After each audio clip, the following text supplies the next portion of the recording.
The stars stretched wide like a silver ocean.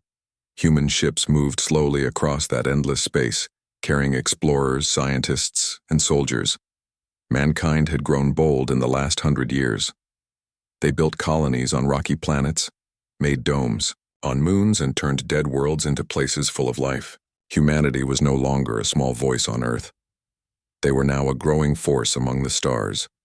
But beyond the borders of human space, mysteries waited. The galaxy was huge, and many things were still hidden in its shadows. One day, a strange signal appeared near the central system of the galaxy. It was not human, and it was not from any known alien species.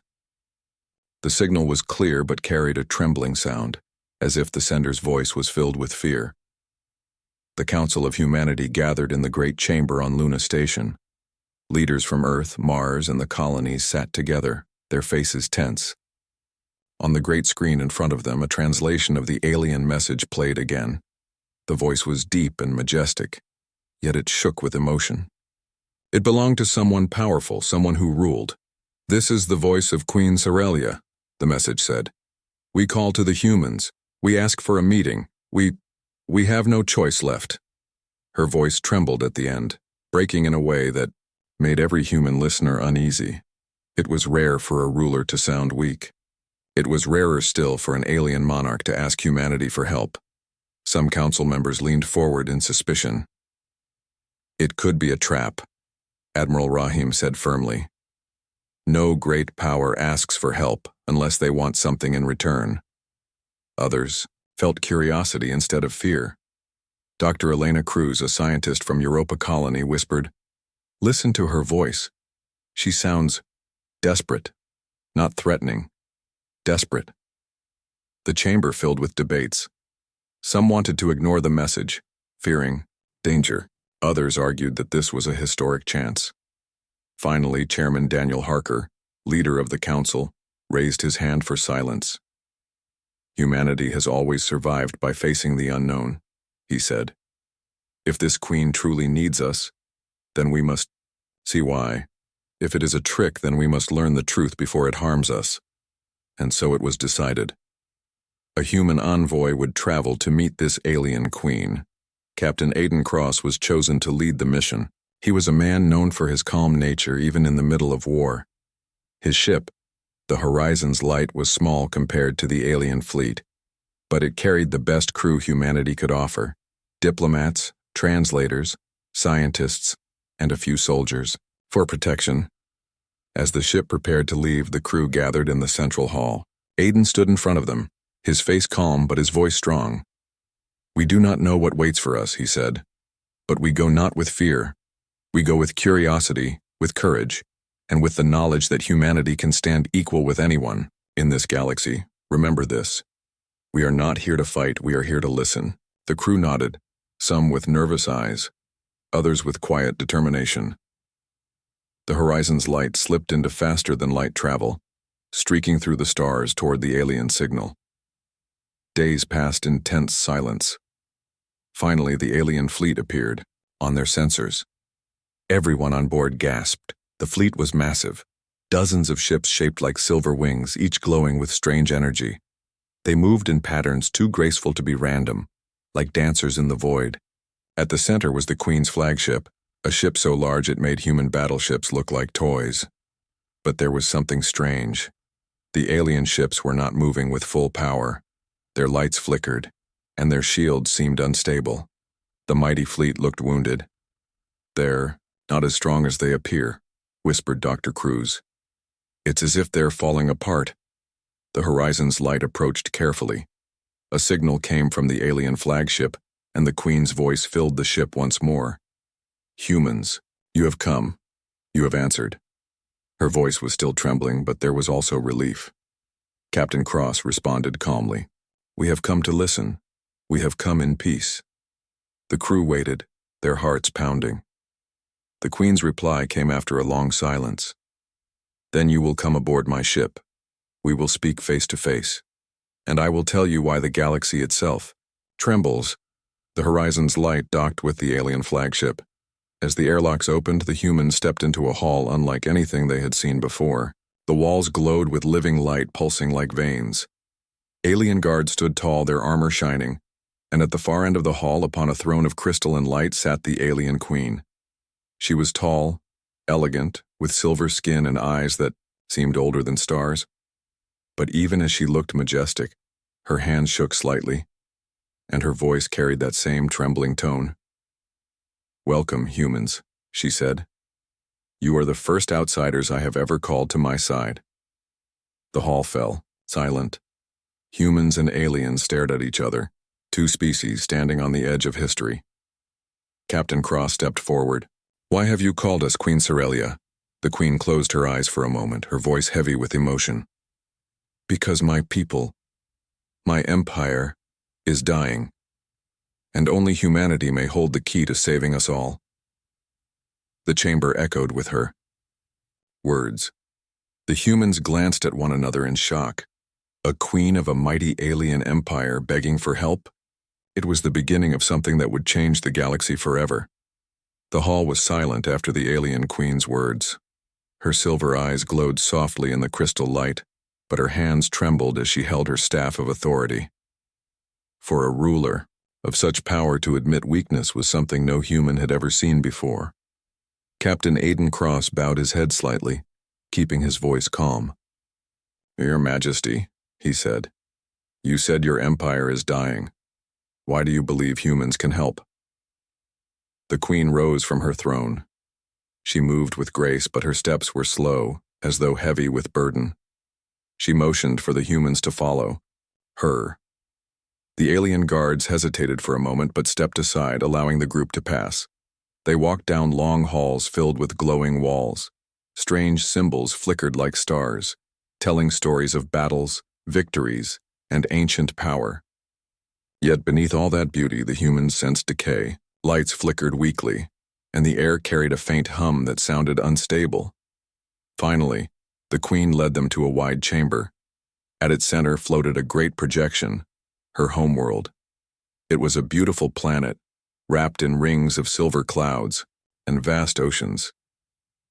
But dark cracks scarred its surface, and entire regions glowed with fire. "This was once a paradise," the queen whispered, her voice shaking again. "For thousands of years, my people thrived. We built wonders beyond imagining. But we were too proud. We took too much from our world, and now it falls apart. Our skies burn. Our seas turn poisonous. Our empire tears itself apart in wars for what little remains." The humans stared at the image in silence. Even hardened soldiers felt a pang of sorrow. To see a mighty civilization at the edge of ruin was something none of them expected. "Doctor," Elena Cruz stepped forward, her scientific mind racing.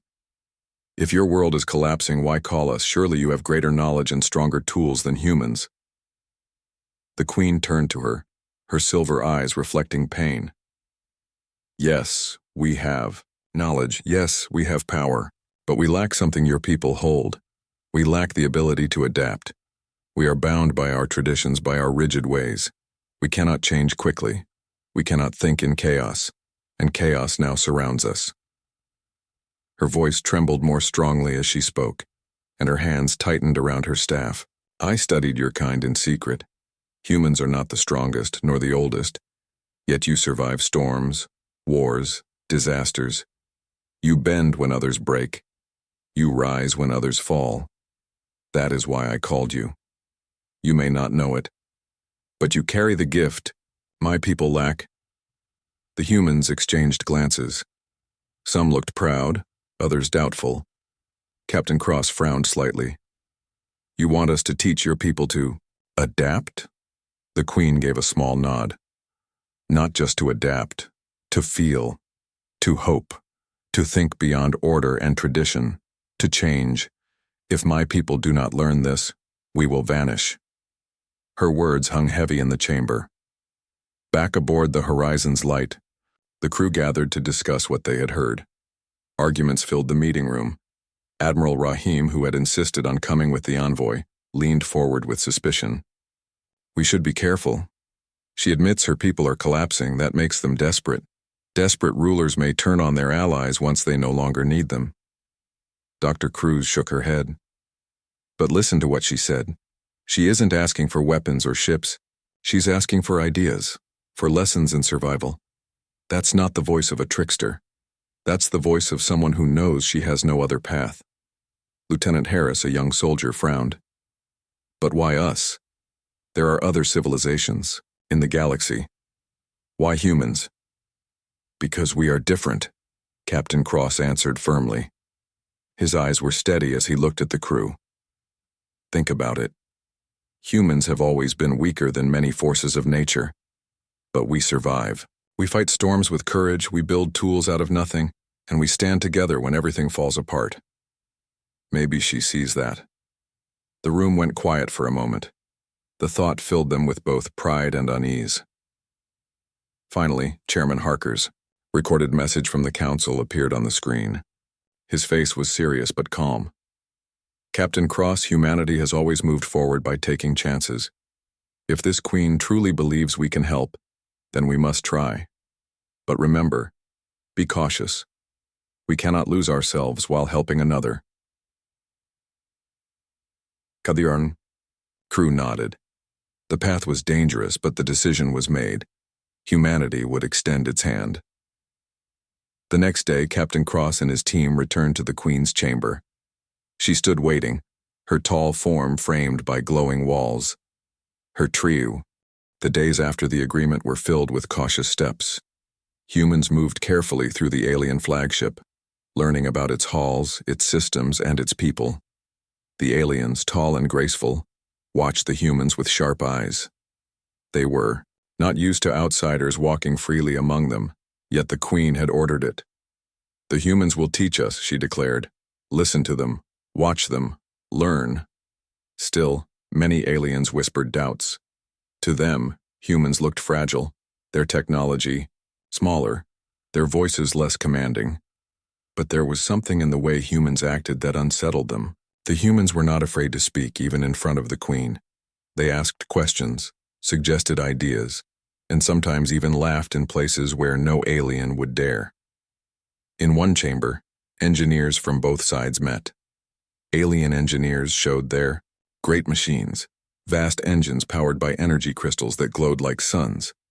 Their designs were perfect, precise, and rigid. But when a crystal cracked, the whole system shut down. Dr. Elena Cruz studied the machine with interest. It's powerful, she said, but too dependent on one part. If this fails, everything fails. An alien engineer frowned. That is how it has always been. Perfection must not be changed. Elena smiled slightly. She pulled out a small tool from her kit and began attaching simple wires around the cracked crystal. The aliens gasped. You cannot touch it. You will destroy it. But Elena only shrugged. Sometimes you don't need perfection. You need something that works even if it's not pretty. Within minutes, the machine roared back to life. The aliens stared in disbelief. One of them whispered, You repaired it without the original parts. You changed it. Elena wiped sweat from her forehead. That's what humans do. We adapt. In another hall, soldiers trained together. Alien warriors moved in perfect unison, every step calculated, every strike the same. They were strong, but predictable. Lieutenant Harris and his human squad showed them a different way. They moved with uneven steps, feints, and sudden bursts of action. The aliens struggled to follow, their rigid patterns breaking apart.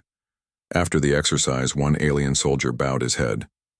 Your movements are chaotic, yet they defeated us. Harris smiled. That's because we don't fight the same way. Every time. We change. We confuse the enemy. We make them guess.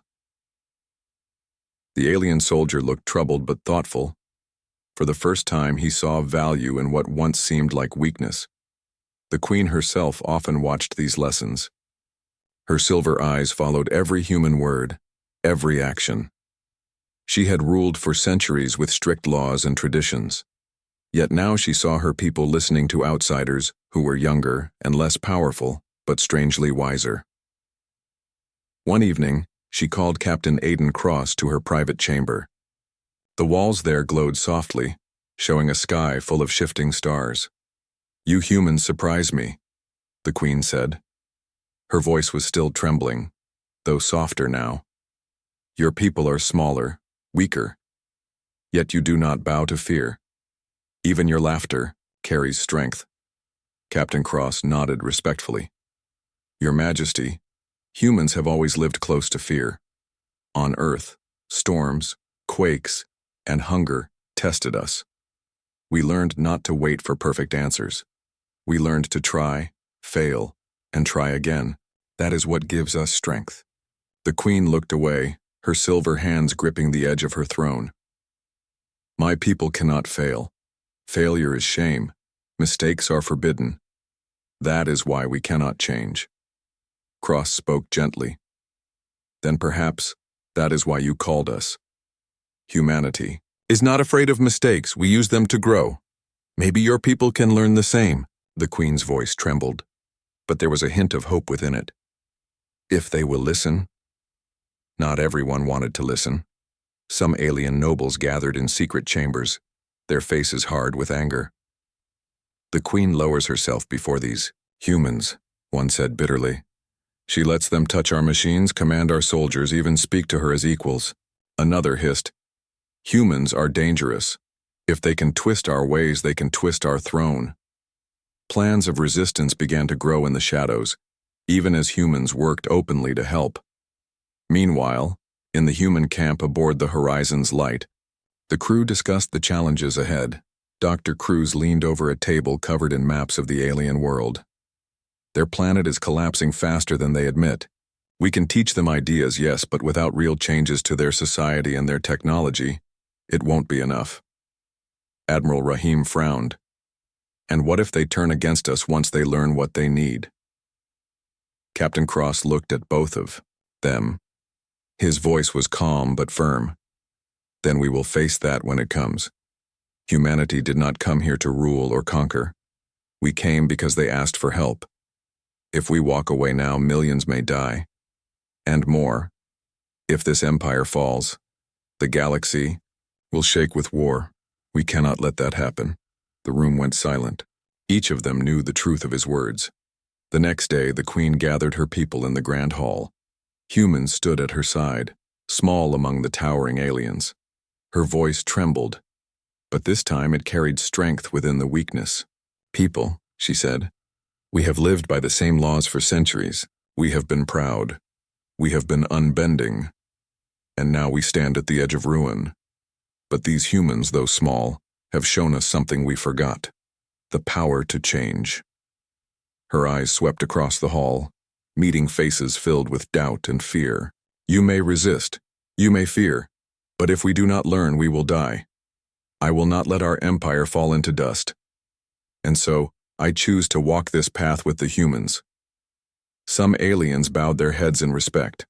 Others turned away in anger. The hall was divided, but the Queen's words could not be taken back. That night, as the stars burned outside the great windows, Captain Cross stood with Dr. Cruz. She looked thoughtful. Do you think they can really change? She asked quietly. Cross watched the stars for a long time before answering. I don't know. But I believe in one thing. Change begins with hope. And for the first time, the Queen's trembling voice carries hope. The lessons aboard the alien flagship were spreading fast. Humans moved from chamber to chamber, teaching, guiding, and observing.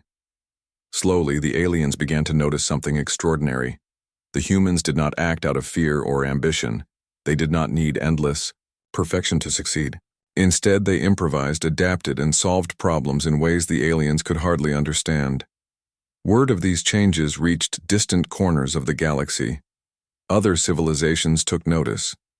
In sectors far beyond the human colonies, whispers spread. Humans are not just survivors. They are catalysts. They change everything they touch.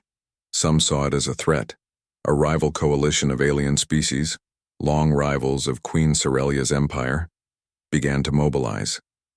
They feared that if humans and the Queen succeeded, they could alter the balance of power in the galaxy. Ships were readied, fleets assembled, and spies sent toward the central system. Meanwhile, the humans continued their work. Captain Aiden Cross and his crew moved carefully, aware of the growing tension but focused on their task. They helped alien engineers rewire failing systems, taught soldiers strategies that relied on unpredictability, and encouraged diplomats to speak openly instead of following old rules. One afternoon, Dr. Elena Cruz and a team of alien engineers worked on the energy grid of the Queen's flagship. The system had begun to fail repeatedly. The aliens insisted on following a strict sequence of repairs, but Cruz suggested an experiment. "Try this instead," she said, connecting circuits in a new pattern. "It might work better." The aliens protested, their voices high and worried. "It is not the approved method," Cruz smiled. "Then approve change." Within minutes the grid stabilized, glowing brighter than ever. The aliens could not hide their astonishment. For centuries they had relied on strict rules, but a simple human approach had solved a problem they could not fix. The Queen watched from her chamber as humans guided her people. Her trembling voice, once filled with fear, now carried a steadier tone. She addressed her people in the grand hall. "My empire has known strength, yes, but it has never known change," she said. "The humans beside me do not claim power. They do not demand obedience.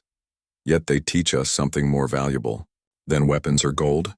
They teach us how to survive." Some aliens listened and bowed their heads. Others whispered doubts in dark corners. The divisions were real, but the message had been sent. Humanity was no ordinary species. Not everyone in the galaxy was pleased. The rival coalition, known as the Voran Alliance, watched the humans closely. Their leaders feared that if humans and the Queen succeeded, no empire would remain untouched. They sent emissaries to the central system, demanding meetings with both humans and Cerelia. The Queen, now more confident, agreed to negotiate. Captain Cross and his diplomats prepared carefully. They knew that confrontation was likely, but their strategy would not be force. Humans had always used intelligence, negotiation, and creativity to solve problems. Now they would do the same on a galactic scale. The human envoy met the Voran leaders in a neutral sector, aboard a massive, empty space station. The Voran representatives were fierce and proud, armed with weapons of unimaginable power. But Captain Cross stood calmly before them, his voice steady. "We are not here to conquer or command," he said. "We are here to talk. You may see humans as a threat, but we seek understanding. The galaxy is large enough for all of us. Conflict weakens everyone," the Voran leaders scoffed. "You are humans, weak, small, and insignificant. What can you offer?" The galaxy seemed quieter than usual, but the calm was deceptive. Captain Aiden Cross knew that change always stirred fear. The rival Voran Alliance had not disappeared. Their fleets moved silently at the edge of the known systems, watching, waiting. And within the Queen's empire, some factions still resisted the lessons humans were teaching. Yet aboard the flagship, humans and aliens worked together as never before. Soldiers practiced unpredictable maneuvers, engineers redesigned failing technology, and diplomats learned to speak honestly. The Queen's trembling voice was gone. Now she spoke with steady conviction, guiding her people through an uncertain future. But peace was fragile. One morning, the communication system erupted with alarms. Red lights flashed across the control room. "Multiple ships entering the outer perimeter," Lieutenant Harris shouted. "They're not responding to our hails." Captain Cross moved quickly. "Foreign fleet?" "Most likely," the officer at the sensors confirmed. "They've surrounded the system. It looks like an attack formation." The humans and the Queen's advisors gathered immediately. The Queen's silver eyes narrowed. "They seek to intimidate us," she said. "But we will not falter. We must face them with wisdom, not only with weapons." Cross nodded. "Agreed. Let's prepare for negotiation first, but we will defend ourselves if needed." The Voran fleet loomed like a shadow on the sensors, ships massive and bristling with energy weapons. Yet Captain Cross had no fear. He had faced storms, battles, and impossible odds before, and humanity had always survived by thinking differently.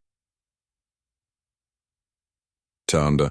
Meeting was arranged on a neutral space station. Voran leaders arrived, radiating pride and anger. Captain Cross and a small human delegation met them with calm, steady steps. The Queen's representatives, now more open to human ideas, accompanied them. "You call yourselves helpers," a Vorin leader sneered. "Your humans meddle in things beyond your reach. Your Queen is weak for allowing this." Cross spoke with measured confidence.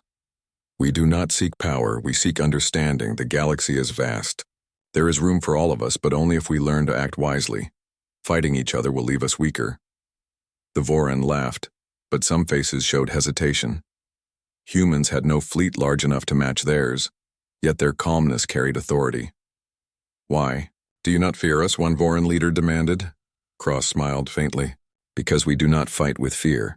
We fight with intelligence, courage, and hope. These are stronger than any weapon." The Vorin leaders paused, unaccustomed to an opponent who did not tremble before power. Suddenly, alarms blared. Rogue Vorin. Ships acting without orders launched an attack during the summit. Energy beams lit the void, striking at the neutral station. Panic rippled through the assembled diplomats. Captain Cross acted instantly.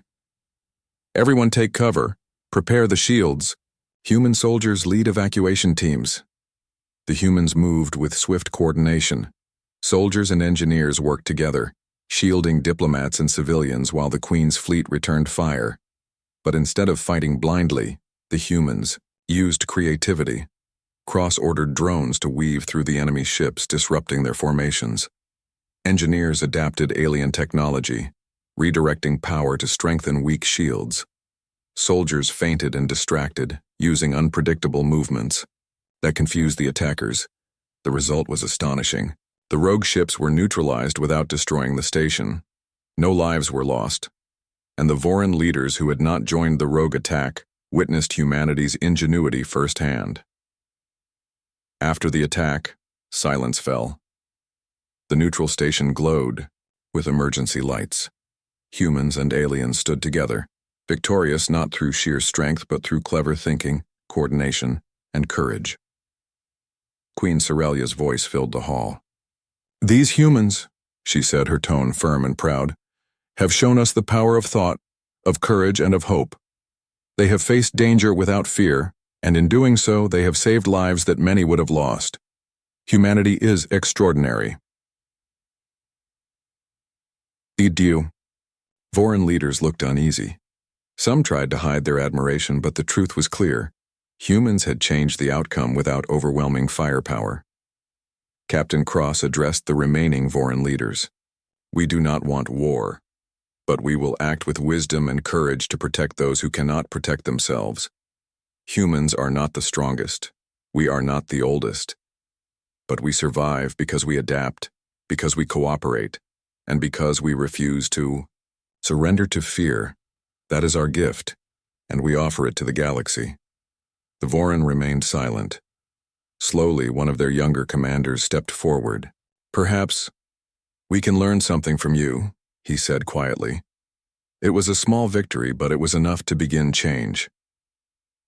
Back on the Queen's flagship, the humans were celebrated, not as conquerors, not as rulers, but as teachers and guides. Engineers, soldiers, and diplomats now worked together in ways they had never imagined. The Queen smiled, her once trembling voice full of steady hope. "Captain Cross," she said privately, "your people have given my empire courage and wisdom. You have shown that strength is not only in weapons but in thought and heart. For that I am forever grateful." Cross bowed. "Your Majesty, it is not just humans who change today. Your people are learning. The future will belong to those who adapt, who listen, and who dare to act with hope." The Queen nodded, her silver eyes shining. "Then we will face the galaxy together. And we will endure." In the following weeks, the ripple of this confrontation spread further. Alien species who had watched from afar began reconsidering their attitudes. Perhaps humans were more than just a small, fragile species. Perhaps humans carried a way of thinking and acting that could inspire change, not just in one empire, but in the galaxy itself. Lieutenant Harris and Dr. Cruz stood on the observation deck looking at the stars. "Do you think they will ever see humans as equals?" Harris asked quietly. Dr. Cruz smiled. They already do, in ways they don't even understand yet. Humans are teaching something far greater than technology or power. We are teaching courage, creativity, and hope. That changes everything. Captain. Cross joined them, his eyes on the distant fleets. And this is only the beginning. The galaxy has seen what humans can do. Now the real work begins, helping others learn without losing ourselves. That is humanity's true strength.